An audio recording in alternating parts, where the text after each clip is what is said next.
May mga kalsadang akala natin ay tahimik, pero hindi pala. Kahit patay na ang mga ilaw ng bahay, kahit wala nang dumaraang sasakyan, kahit tila tahimik na ang mundo, may mga daang gising pa rin. May nagbabantay, naghihintay at umaalala. Isa roon ang Balete Drive. Sa Quezon City, maraming beses nang pinalawak ang daan. Pinutol ang mga puno, pinalitan ang istruktura ng mga ilaw, binago ang pangalan ng mga kalye sa paligid. Ngunit sa kabila ng lahat ng pagbabago, may isang bagay na hindi nila kailanman naalis: ang takot. 12:30 ng hating gabi nang mapasok ni Balang Balete Drive.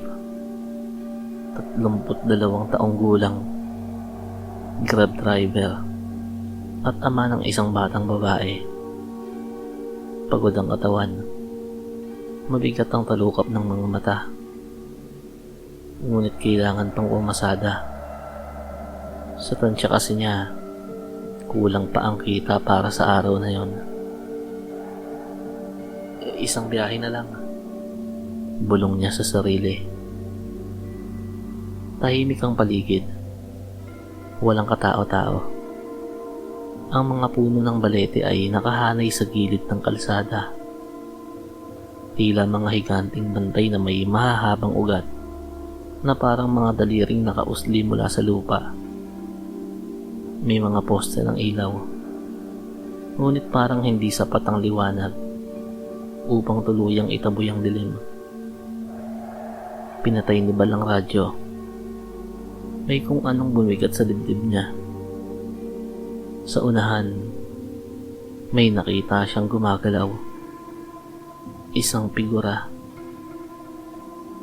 Una niyang inisip na pedestrian lang. Baka lasing o baka naligaw. Ngunit habang papalapit ang sasakyan, malinaw niyang nakita ang detalye ng bulto. Isang babae, nakaputi, mahabang bestida, kupas na parang luma na, manipis, halos dumidikit sa katawan. Ang buhok noon ay itim, mahaba at nakalaylay sa lupa. Nakatayo siya mismo sa pedestrian lane. Hindi yun pumapara. Hindi yun kumikilos. Nakatayo lamang, parang naghihintay. Huminto ang sasakyan ni Bal. Parang hindi niya naman kagustuhan. Kusang bumaba ang paa niya sa preno, na para bang may ibang kumokontrol sa katawan niya. At tumawid ang babae. Mabagal. Walang tunog ang mga hakbang. At kapansin-pansin din na wala yung anino.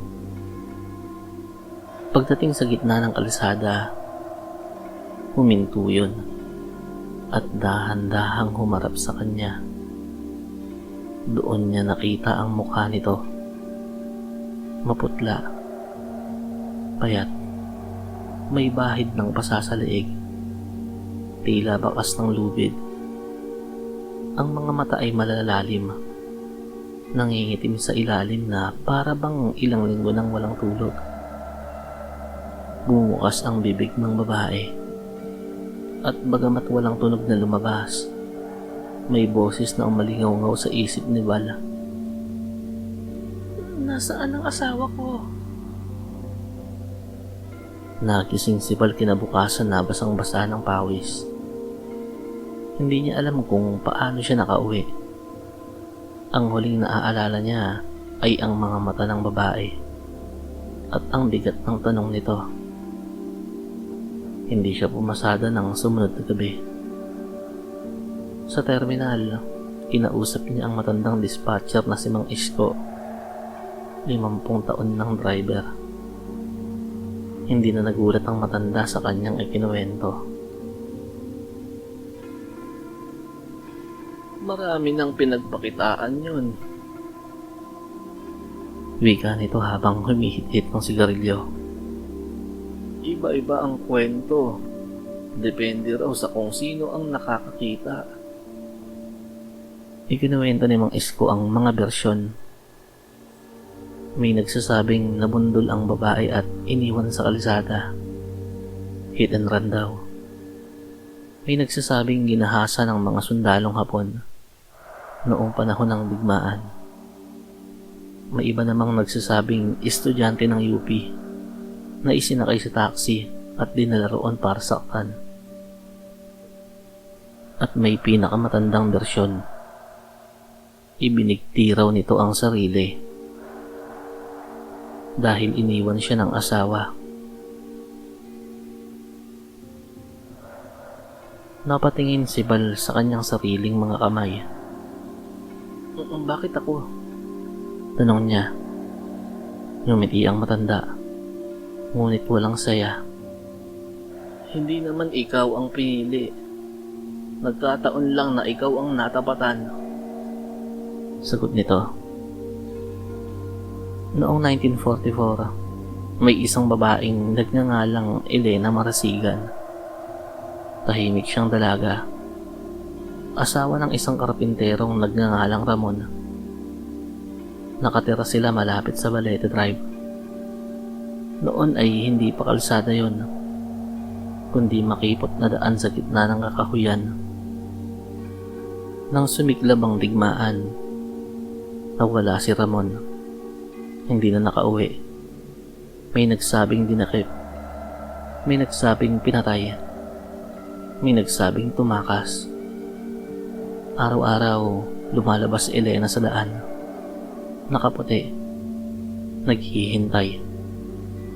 Hanggang isang gabi, natagpuan siyang patay sa ilalim ng puno ng balete. May gubid sa leeg. May pasa sa katawan. Walang nakakaalam kung alin ang totoo. Kung winakasan ba nito ang sarili o may ibang gumawa noon. Muling bumalik si Bal sa Balete Drive makalipas ang isang linggo. Hindi dahil gusto niya, kundi dahil may pasaherong nagpumilit na ihatid doon. 2:00 ng madaling araw, sa pedestrian lane, naroon muli ang babae. Ngunit ngayon, hindi na siya nagtatanong. Ngayon, nakangiti na siya. At sa salamin, nakita ni Bal ang sariling refleksyon. May bakas ng lubid sa kanyang leeg. Doon niya naunawaan ang katotohanan. Ang babaeng iyon ay hindi hinahanap ang asawa niya, kundi naghahanap siya ng isasama.